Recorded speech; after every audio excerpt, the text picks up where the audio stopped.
All right, next item on the agenda, approval of the May 20th and June 25th, 2026 meeting minutes. Are there any comments or questions on that? I would move to approve those minutes, Mr. Chairman. All right, we got a motion. Is there a second? That, Mr. Chairman. We got a second. All in favor? Aye. Any opposed? All right, the minutes are approved. Next item, the audit committee report. So Mark. Thank you, Mr. Chairman. The audit committee met this morning. That we had no decisions as part of our agenda. We went over the audit checklist with Julie Feldman. And the major items on the audit checklist is that the SOC audit by Whipley is underway. Their entrance conference was in March. The walkthroughs of the by Whipley were in the first week of June.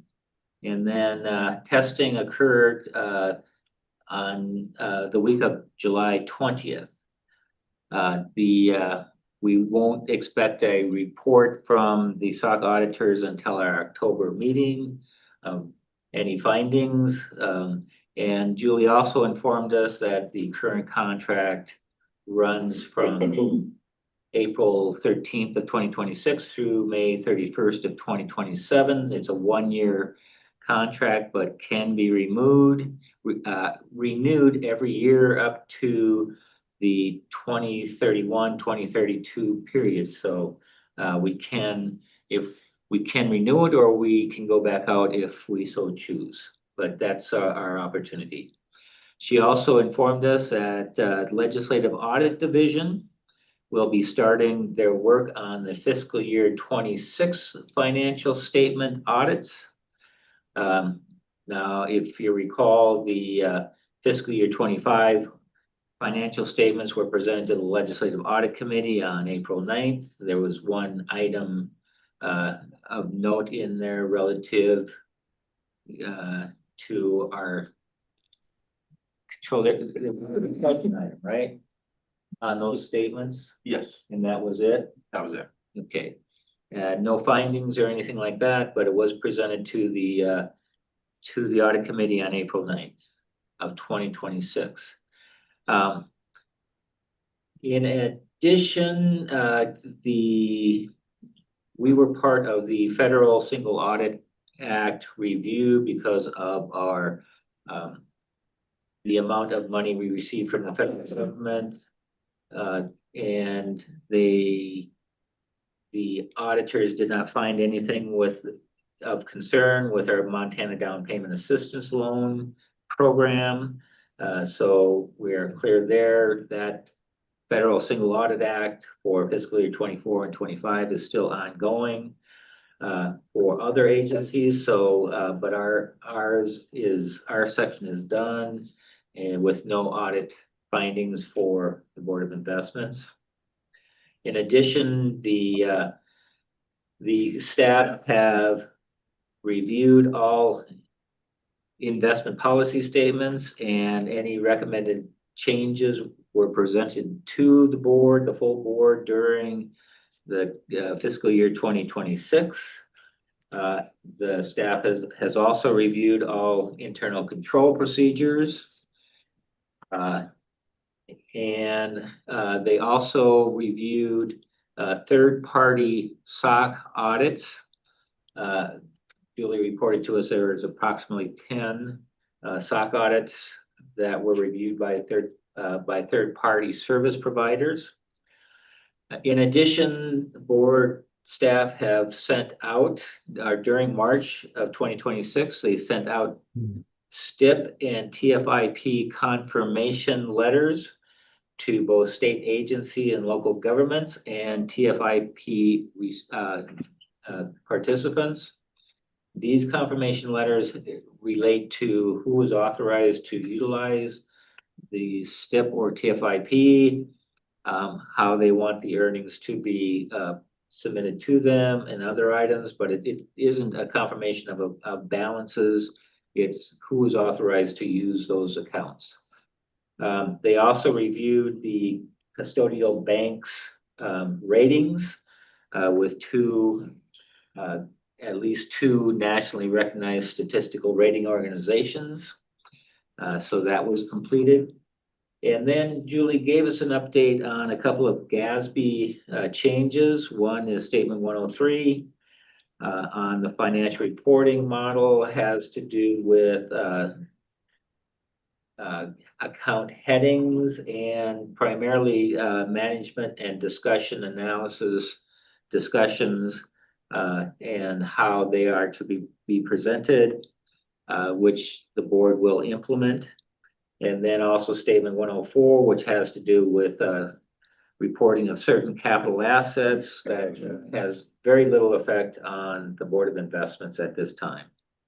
The final item that Julie discussed with us and was included and is included in our board packet is authorization of investment manager changes. That's policy 10.217. And there were three investment managers that were removed from our investment procedures. And Dan informed us that this will be an ongoing thing rather than a once annual update. We'll be getting those as changes are made. And since there was no other decisions or no decisions at all, that was the closing of our audit committee. All right, thank you, Mark. Next item on the agenda, the loan committee report. Tim, can you provide us a recap for our loan committee? Certainly. Thank you, Mr. Chair. So the loan committee met, excuse me. The loan committee met earlier this morning, and our business included one action item. We had a request for a loan, approximately $3.1 million under the InterCap program. It was from the Glasgow K-12 school district. The loan was presented by Louise Welsh. After some discussion, the committee approved the loan, and I believe the loan falls within the threshold of the committee, so it will not require approval by the full board. Thank you, Tim. All right, moving on, comments from the TRS and PERS board members. Dan, you want to start? Sure. TRS board met a couple of weeks ago. Pretty short meeting. Everyone was very pleased about the fiscal year to date results, and the last few fiscal years results have been quite good. So looking forward to potentially some good actuarial reviews coming up in the future. We reviewed the budget. We're under budget year to date, or I guess for the fiscal year, and starting off good for this year as well. As I mentioned, revenues look really good on that side of the ledger too. We went over some training and strategic planning items. I guess I would say this, much like the Board of Investment staff, TRS has an amazing staff, and it's really a good organization to be on the board of, just because you can trust everybody. They do a great job.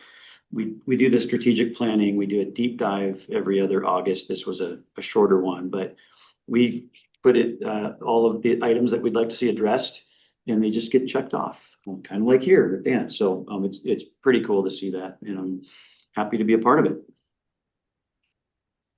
Thank you, Dan. Maggie, would you like to discuss the PERS board meeting with us?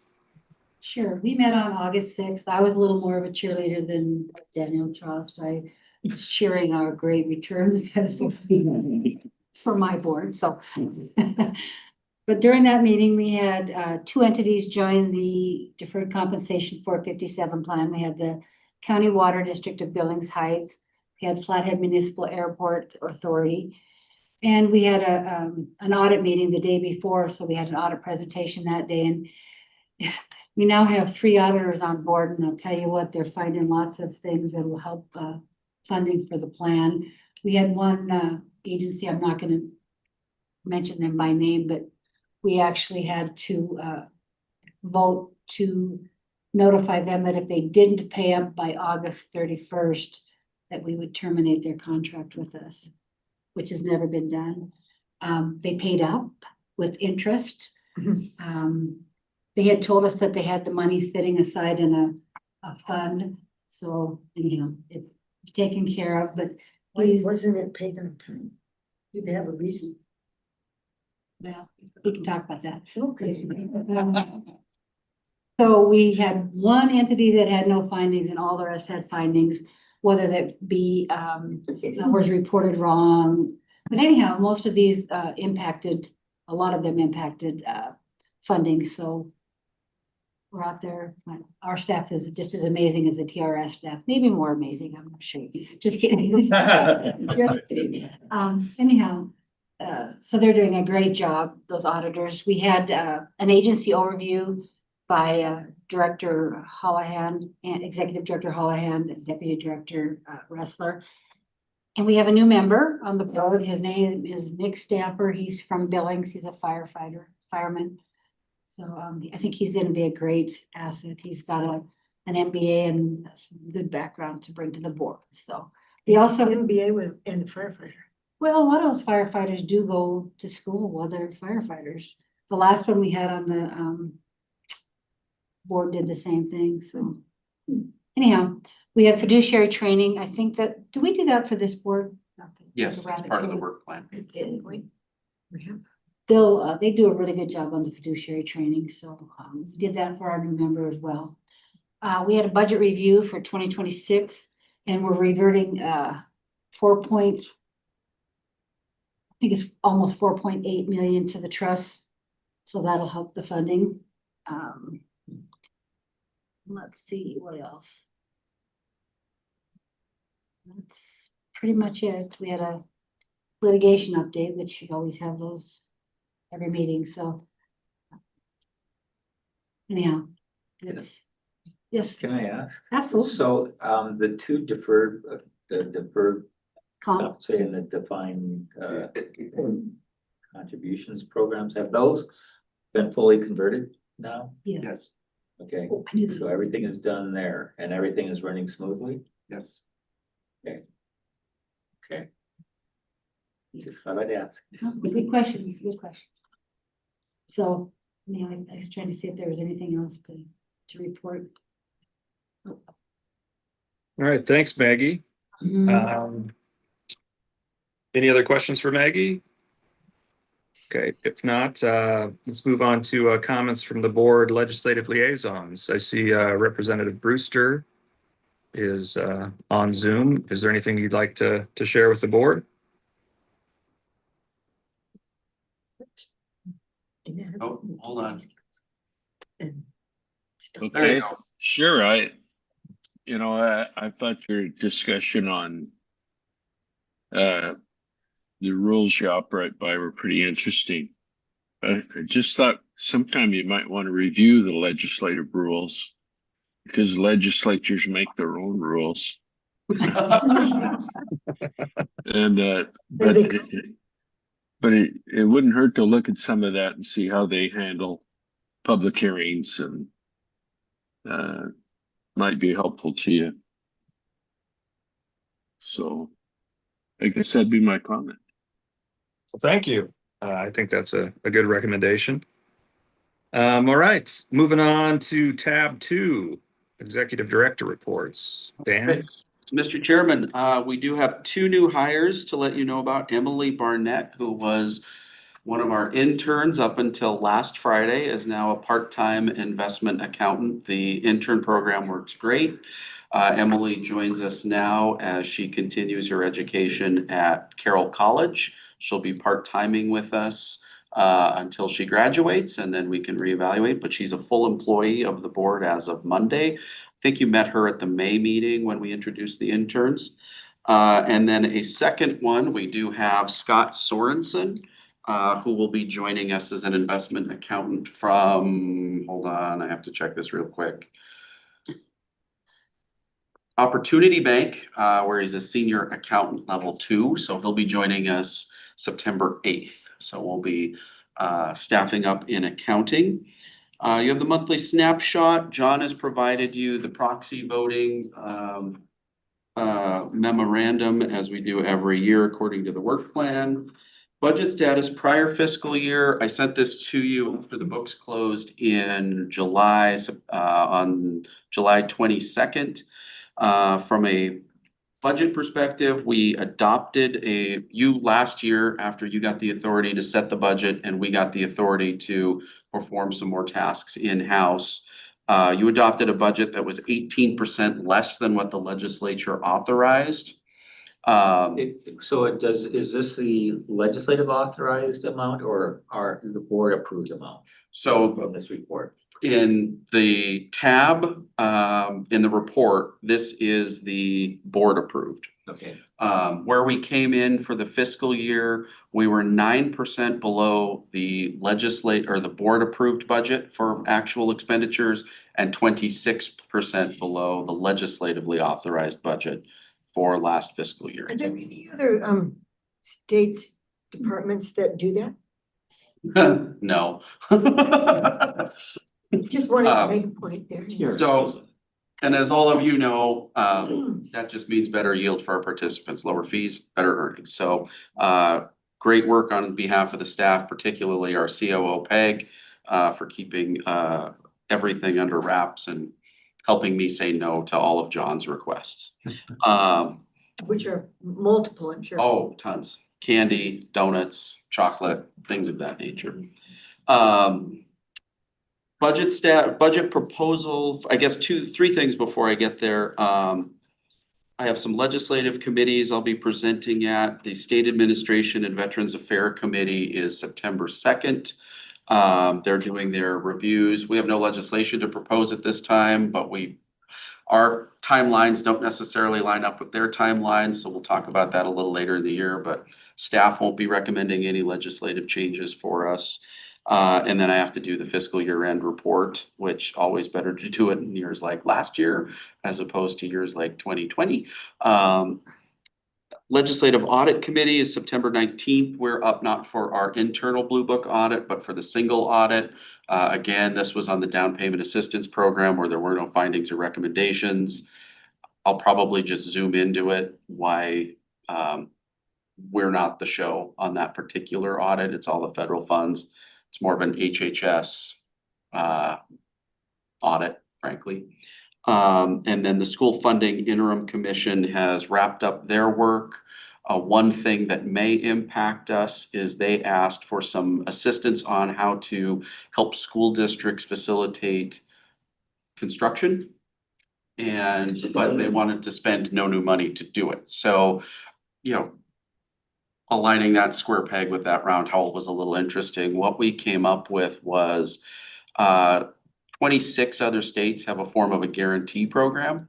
So when a local district issues a GO bond, the state has a mechanism to step in and guarantee payment. So the bond buyers get a better interest, or they pay a lower interest rate because they have more security on the other side. So Senator Fern and Commissioner Schreiber from the School Facility Commission are going to take the lead on that. It won't be an agency bill. It will probably be informational, but it will likely land in our lap. Okay, so does that mean that if something like that, would the board be the guarantor? So in light of the direction you have given me of quit helping, Yes. the way that Build shit. yeah, exactly. The process, so there's a number of tiers. So there's a constitutional guarantee, there's a statutory guarantee, there's an appropriation guarantee. So those are the menu of options the legislature has to choose from. Obviously, constitutional guarantee is a high hurdle to get to. So they're looking at doing a statutory guarantee that the school facilities sub-trust of the coal tax trust could be used to lend to the revolving fund to make sure that the bond payments are made on time. So school money stays within school money to save some basis points on bond issuances. The way I would view it is it's not a application process. If the state's going to do this, set the bar at which you do it, guarantee those bonds. It's more, state of Washington has something like this, picking that piece up and blending it with some additional oversight from them. But we're tapped out on staff capacity. I don't want us having to underwrite anything else. Okay. So I'm sorry, Member Milanovic. Yeah, hi, this is a question for John. Back at the voting rights. I think I mentioned this last year. I'd come across a company. I don't know if it's where it sits, but they were doing an auction for proxy votes.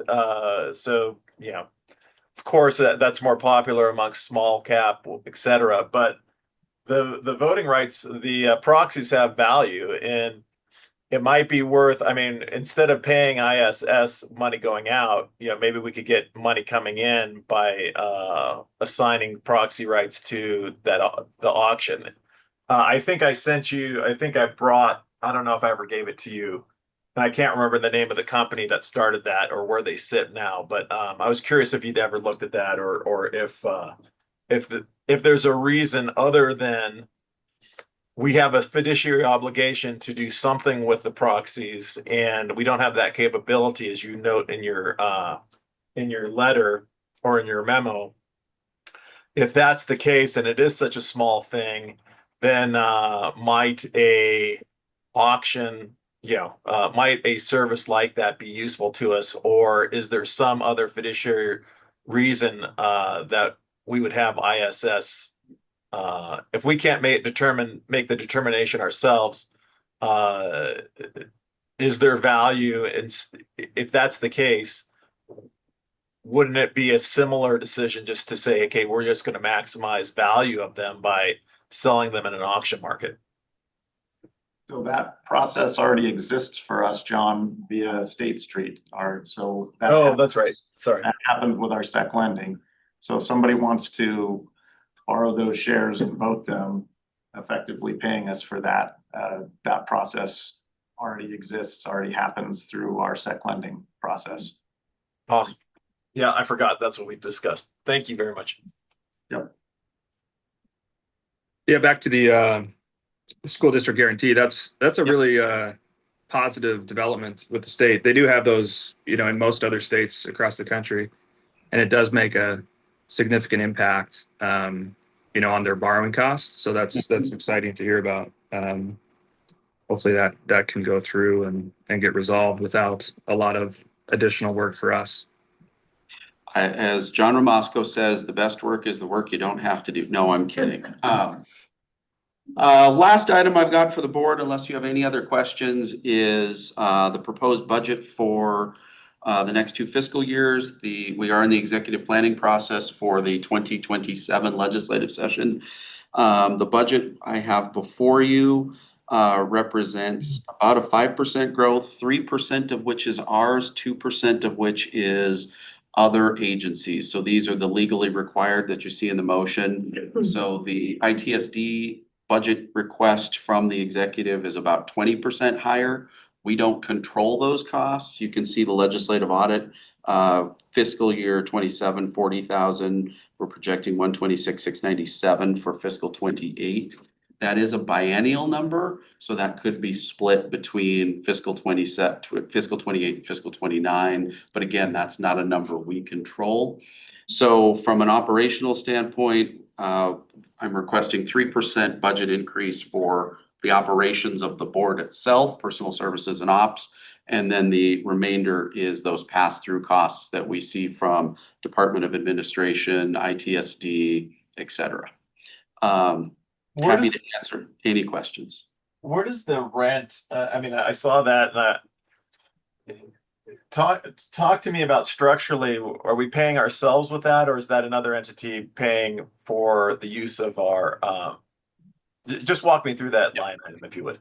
So rent is the trust fund investment pool owns the building that we are in, and we owe the trust fund rent for the space we use. We can't just exempt ourselves from paying that. So that's our square footage at the standard 3% inflator rate that we apply to all of our leases. Thank you. Yep. So on your chart here, Dan, the fiscal year 27 is our approved budget, correct? Correct. Okay, and then we're required to give to the budget office our a plan for 28, 29, even though we're going Yes. to be approving those budgets. Later, yes. So the way enterprise funds work under statute is you have the ability to, we have to submit our proposed budget to the legislature. They can review it, they don't vote on it, and then they can provide comments. It comes back to us. Next year, May timeframe, I will propose an actual operating budget for fiscal 28 to you. Again, if we find cost savings in 27, that may bank those numbers down, but for the purposes of legislative review, that's what this budget is. We submit it and then you all will adopt the final budget in 28, When do you have to report these to the budget office by? September 1st. So we better get on this. So Dan, why is this motion only approving the one number? 7.765, why? It's the combined UIP and. Right, I understand what that enterprise. number is, but so we're just approving 2028, Yes, not 2029, yes, even though that's what you're gonna submit forward? yes. You're confusing me. Enterprise fund is a weird one I because, understand yeah, counting. So this is just one of our. Jeff, are you looking for a motion for the for the budget or? Yes, we will. Yeah, once the discussion's done, we'll need a motion. Good question. Maggie, did you have anything else? No, I just was trying to understand why we're just approving 1 year when it's 2 years that are actually going forward. to the- if we want a belt and suspenders, 2 years would not hurt us. Okay, but you're reporting both years to the. In budget IBARs, office. yes. In IBARs. Yeah, we're requesting both Yeah. of these, even though. It even though probably you're- would be better to do both. You're right. And then you're gonna come back to us anyhow. I'm gonna with come back something to you. Probably different. Yes, likely, but we have to submit something for, So I would Budget be development. happy to make a motion. Yeah, please do, Maggie. I move that we approve the proposed budget and grant the executive director the authority to reallocate budget authority between budget classifications, provided the approved internal budget does not exceed the 7.765723 and what's the other number? I would like both years on there. Okay. Does anybody have a calculator? Sorry, I didn't mean to take a rabbit trail here. it's a good rabbit trail. Dan, you had a, Oh, just a quick question. I'm curious because we're talking about it at my firm. AI costs, are they significant? Are they trivial? at this point, I would put them within the realm of we can handle it and absorb it. Yeah. We'll find ways to pay for it. What that looks like in 2 years, I don't know. So With the this- tool we use is Perplexity. They will no longer be authorized to operate in the state in February because they didn't submit the procurement form in the format that the state procurement division wanted it in. So all state agencies are on procurement or Perplexity, and now they have to get off of Perplexity.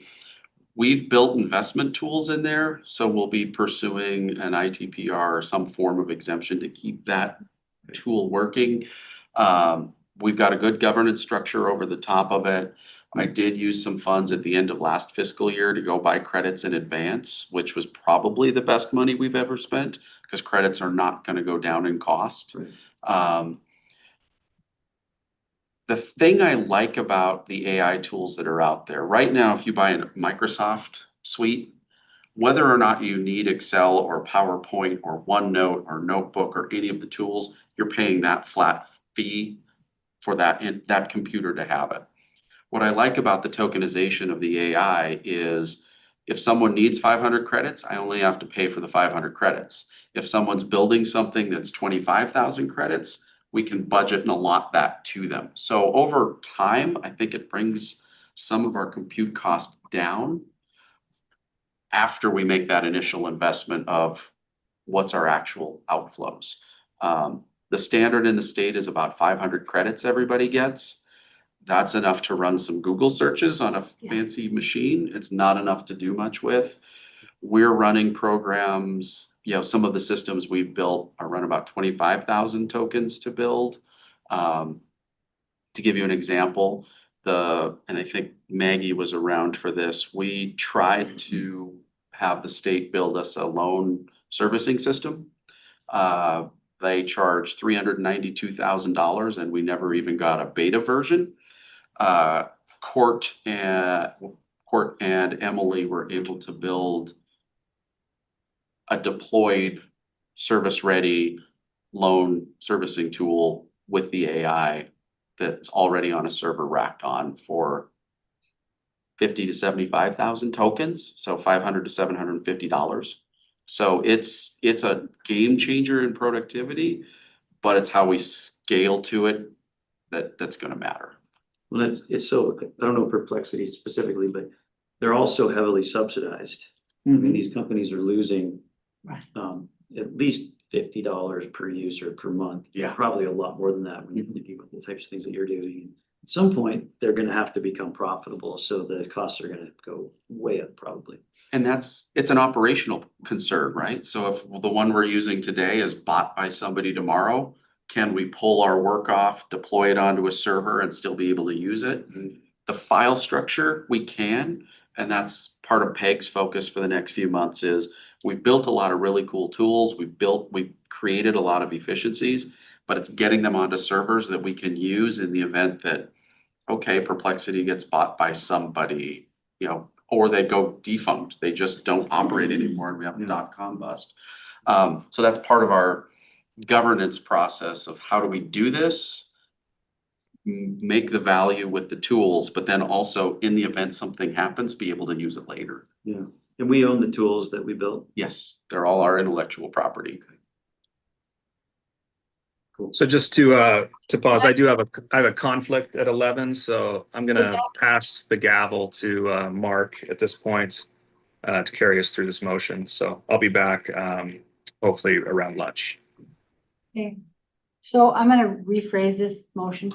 Yep. I move that we approve the proposed budget and grant the executive director the authority to reallocate budget authority between budget classifications, provided the approved internal budget does not exceed $7,765,723 for fiscal year 28 and $7,901,899 for fiscal year 29, and to make necessary adjustments required by law for external costs.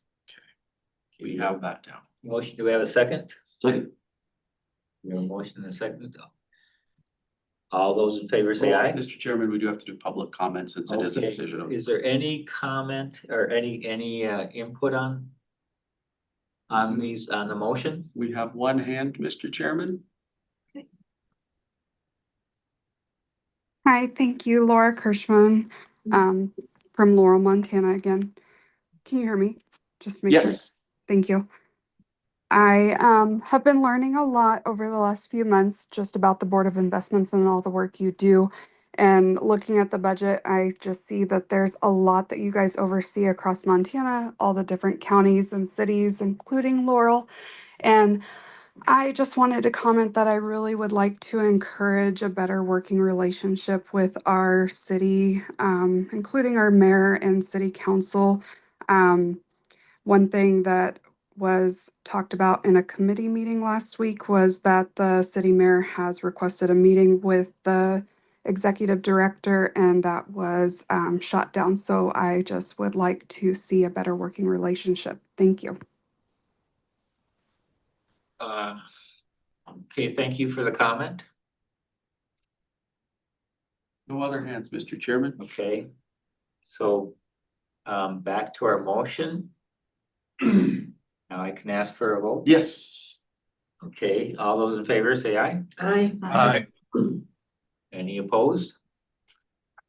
Being none, the motion carries for the fiscal year 28-29 budget numbers to be presented to the state budget office Although the Board of Investments reserves the right to change these numbers when it comes time for our approval. Correct. And then just the only thing I'll be presenting to SAVA and any interim committees that ask me for any of our comments is the fiscal year end summary.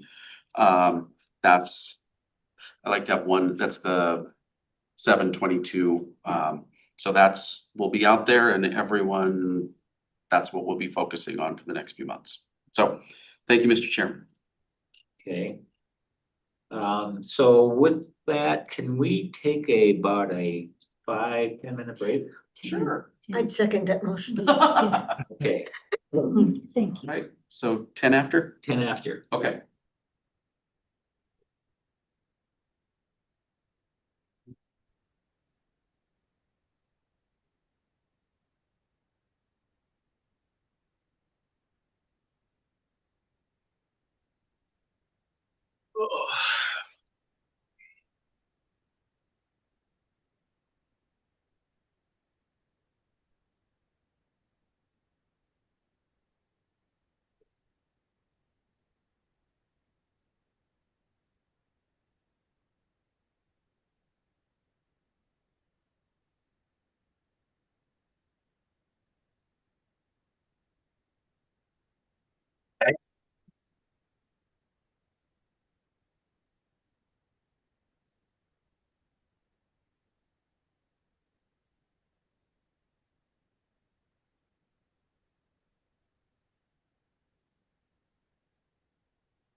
John Milanovich? Yes. Okay, Oh, you have more than one trust? so we got 3 people missing. You're Board? Still here. Well, that's right, board members. We have a I know you're Yeah, you here. got 6 and 9. Okay, There was a parent. all right, calling the meeting back to order.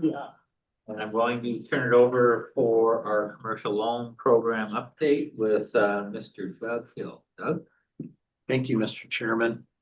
This is the commercial and residential loan portfolio review. Participation loan program had an outstanding balance as of June 30th of almost 95.5 million. It was 47 loans. The yield on that portfolio is 3.07%. There's 3 reservations, total a little over 12 million. There's 1 committed loan for almost 7.9 million and no payment loans. The infrastructure loan program had a balance of a little over 7.1 million. That was 8 loans with a yield of 3.86%.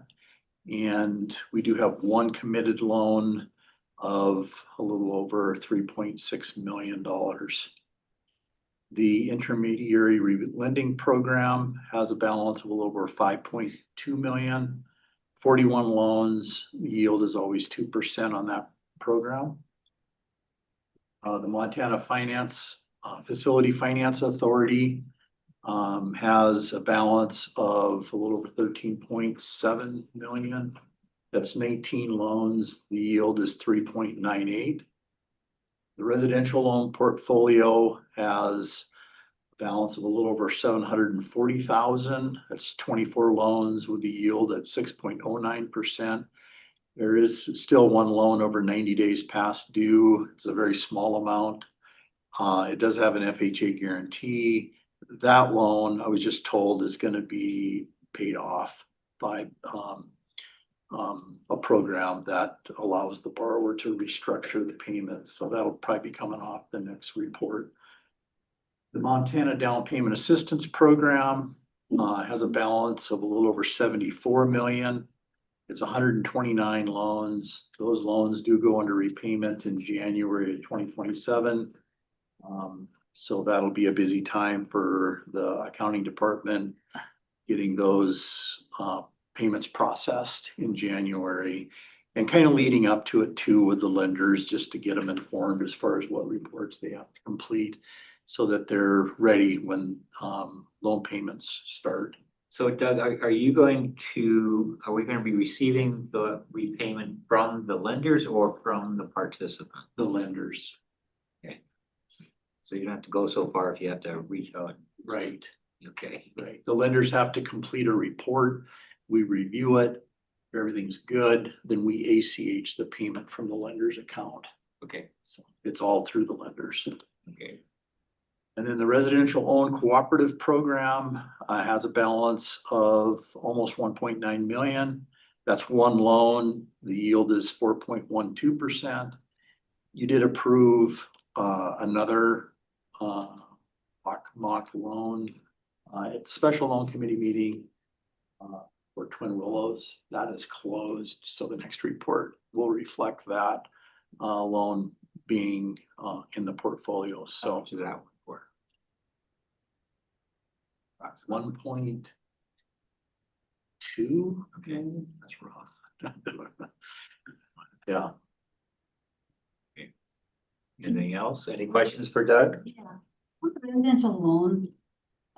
So that's 742,000 for 24 loans. That's only like 30,000 a loan. I mean, obviously if it was larger at one point. I mean, doesn't it? At one point, that program portfolio had $321 million in it. That's what I was wondering, because I'm looking at it going, geez, that's not, Yeah, so it's getting paid down very well. yeah. You just slowly phase Oops, out. sorry. Oh, it's- My watch is ringing, but my phone doesn't. Any Sorry. other questions? No, I just was curious about that one. Okay. Thank you. Thank you, Doug. All right, now we have Louise to report for us. Thank you, Mr. Chairman. Well, this go around for our report is rather robust compared to our usual. We usually provide an activity summary and a staff approved. What you're looking at here is actually meeting a compliance thing that we have with the Municipal Finance Consolidation Act. Annually, we are to report. So the annual report covers a lot of the information that is required in statute 17.5/1650. This actually covers the list of eligible government securities purchased, so that everyone is informed of that, and we don't have to include that in the annual report, adding to its fullness. So the plan is, I was able to use the artificial intelligence Perplexity to come up with this report, and it made it a whole lot easier. Usually this report was like a day to put together. This took seconds. So to update it, it takes seconds to update this. So I think, and if it pleases the board, to have this on a quarterly basis, that way you folks see that full information on a quarterly basis and updated basis. So we can move forward. So intercap overview. So the first page here is just really a general. So we first of all are looking at that bond series that is funding the loans. That is, as of fiscal year end here, was at 67 million. And with that bond, we have 53 million left. So we can go up to 120 million on that bond. Moving forward, just so you know, the bond series that I have labeled here 2022, that's actually considered a new bond every year. So you're going to see that moving forward, it's going to be bond series. It should be 2026. Next year will be 2027, just so you're aware of that change moving forward. So the bond financing is, of course, through the short-term investment pool, and it's used to fund the loans. We also have the loan summary here with us. The current loan rate being 4.5. Overall, since inception, the program has committed to 773 million. We funded about 44 million. The borrower loans outstanding right now is 67.3 million. So you can see the really close relationship between how much bonds we have outstanding versus how much loans we have outstanding. And that is on purpose. That is to make sure that we aren't paying more for the funds that are going out than what we have coming back in. Part of the advantage of what we did in 2022, moving that bond into the short-term investment pool. One thing interesting of note, since 2022, the bond interest paid to the short-term investment pool is 10.4 million out of that. So Since 2022. since 2022. Right. So that's an advantage. That's where we're seeing the decisions of the board to do that. The money is staying in Montana. It's not going out. So with the below that, we have the intercap bonds and loans outstanding, the comparison between fiscal year 06 to 26. So you got a 20-year span. Of course, you remember that we started this program in 87. So we just wanted to keep it in a 20-year span there. And coming, there will be more time that will be spent on this subject of the program itself and these different things coming in October, because we have that educational series. And so we'll be looking at the intercap program a little closer, and we'll explain a little bit further on that. Were there any questions on this first page? So you have approval, but haven't paid out the 29.3 committed amount, right? That's correct. Okay. Okay, seeing no I more like questions. this, just so you know, I like this because it gives us a picture and numbers. Everybody gets a fix here. Yeah, it gets good enough. We'll get you a pop-up book for it. I'll look forward to that. You asked me for 3D printer budget. All right, moving on to the next page. Thank you for your questions. This will be the intercap fiscal year 26 activities. So this is the fourth quarter. Moving forward, it will be every quarter that you'll see from moving forward in these pages. So as of fiscal year 26, we've committed to 17.7 million. The board approved 12.7 million of those funds. We funded 14.6, and we have repayments that have come back in almost 20 million, which is very, very standard for the program. It's like 20 million out, 20 million in. It's pretty standard. Were there any questions on this particular page? No, on the next one is where we are tracking now the board approved loans by quarter, so you can see them in one page. So in this one, you can see there was activity in the second quarter for board approved loans and also the fourth quarter for board approved loans. And what you're looking at here is a very quick snapshot of who the borrower is, the purpose, the approval date, how much the board approved, and how much other funding sources there are. So you have what the total project is as well. One nice little quick snapshot and one place to go to look for that. Any questions on board approved? Seeing none, we can go on to the staff approved loans I by do have a quarter. question, sorry. Yes. On the page before, Uh-huh. when you're looking at the amounts, that 17.7, Yes. it's down so low. Is that because of our interest rate? Actually, it's the economy interest rate overall. Overall. The local government has shrunk back really in borrowing with the interest rates out there being higher and also the inflation. The cost of just doing things now is much more. So they're just not doing stuff? They are doing stuff, but it's very small. It's the bigger projects they aren't working on right now. Makes sense. Thank you, sorry. Not to be, no apologies necessary. That's what we're here for. So the staff approved loans, same kind of a deal. You're looking at what staff has approved by quarter. Were there any questions on the staff approved? Okay, this moves forward to the next page, special authorization, state agency borrowers. This is the one where board delegated staff in BOI policy 70.120 for these particular state agencies because they are repeat borrowers. So the board gave staff approval up to 15 million, and that includes the commitment amount and also any outstanding that they have. So if we need to go over that, that's when we'll come back to the board and request anything from there. There were no new commitments for 26. A new commitment column will show in this table if there is one. And just a little update on the DNRC commitment. There hasn't been any movement on that. Had a recent conversation, same scenario. It's the current administration with their pullback on providing grants and whatnot. So they are going to be reviewing that commitment and will likely reduce that here shortly. By how much, I'm not sure yet. Okay, so that brings us to the snapshot InterCap portfolio at June 30.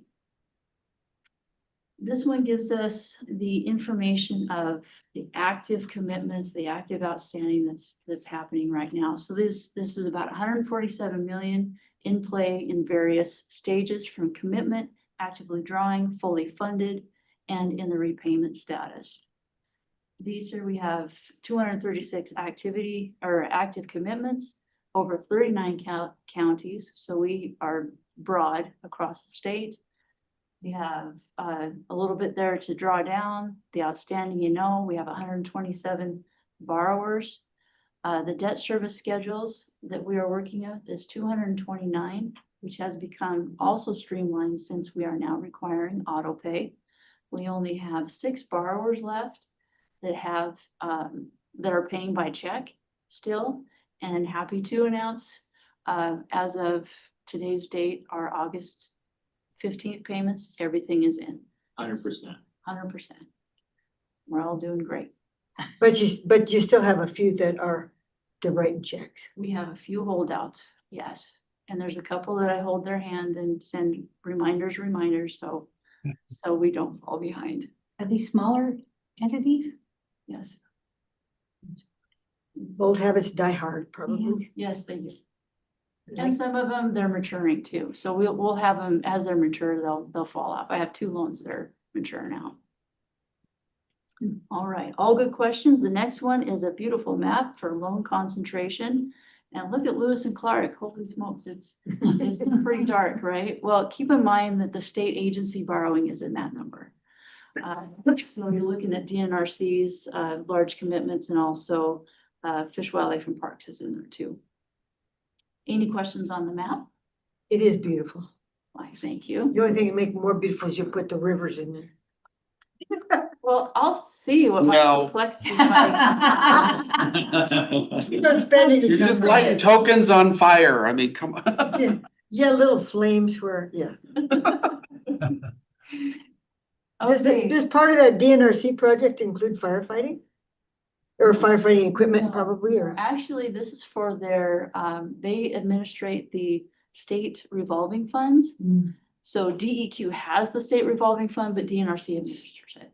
So they're the ones that manage the money for that program. And there's two different programs. You're looking at drinking water and wastewater pollution control. And no firefighting equipment. No, That's cash. They pay cash for that.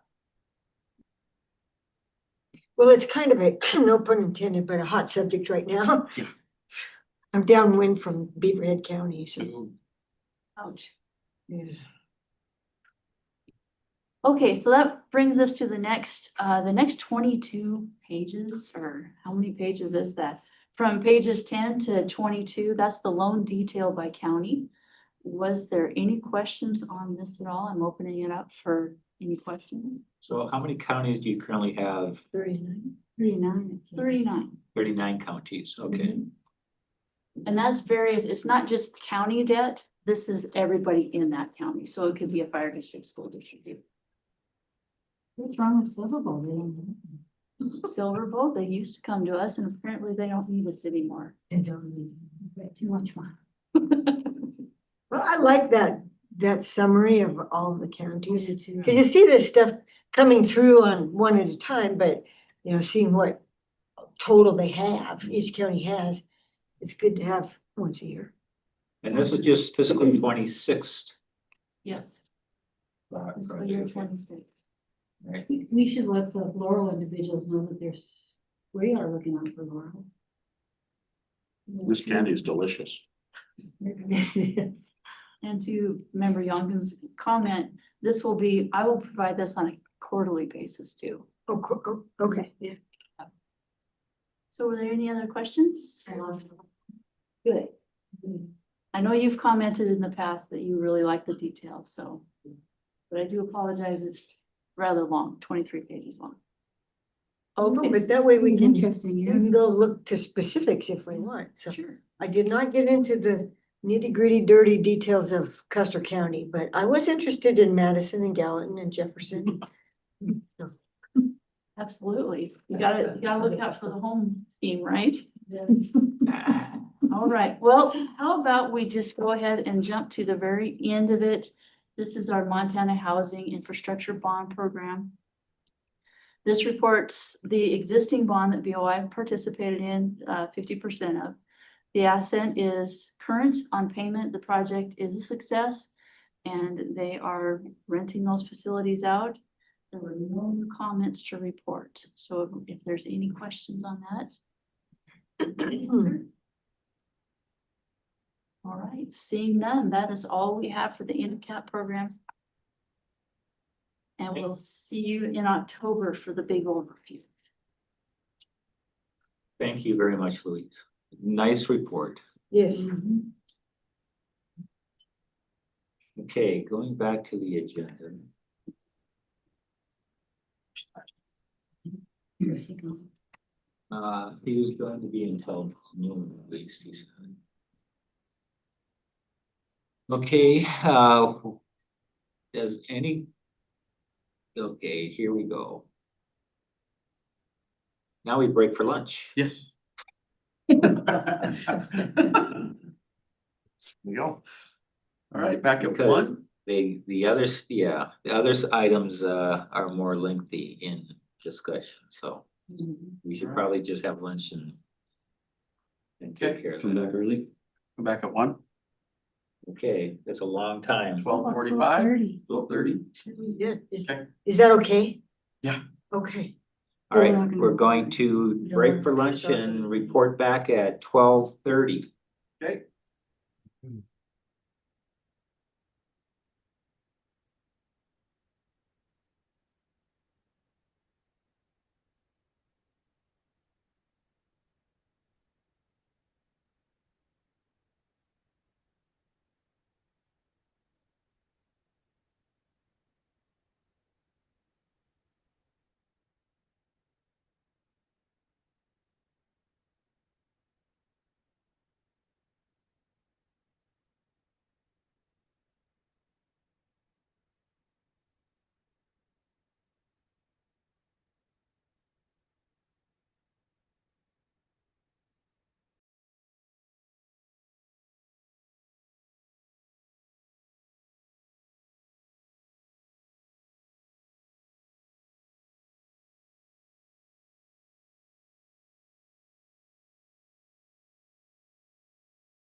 No, John's gonna give you good news. John, that's good. Yep, What are they gonna do? okay, I didn't get the ones. I'm gonna. Oh, I'm co-host, okay. Tim, can you hear us? Yes, I'm here. Okay, good, I'm back as well. okay. Welcome. Oh, John, Dwayne wants back.